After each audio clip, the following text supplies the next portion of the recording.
Staline se distingue par sa capacité à manipuler les autres et à manœuvrer habilement dans les coulisses de la politique bolchevique. Cependant, sa brutalité et sa nature autoritaire commencent à émerger.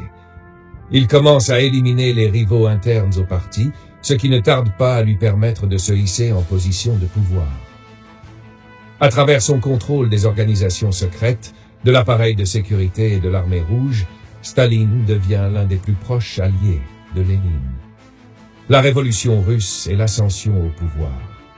La révolution d'octobre 1917 voit les bolcheviks prendre le pouvoir en Russie.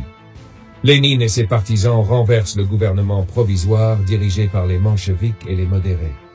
Staline, désormais membre du comité central, joue un rôle clé dans l'administration des territoires sous contrôle bolchevique. Il devient commissaire du peuple aux nationalités et met en œuvre une politique de répression violente contre les opposants. Staline est impitoyable et sa stratégie consiste à éliminer tous ceux qui s'opposent à lui, souvent par des méthodes brutales. Lénine, gravement malade, commence à se retirer de la vie politique et Staline commence à se positionner comme son successeur naturel. Bien que Trotsky soit un dirigeant révolutionnaire charismatique et compétent, Staline le perçoit comme une menace. Le dirigeant géorgien commence alors à manipuler les factions du parti et à gagner le soutien des cadres clés pour écarter Trotsky du pouvoir.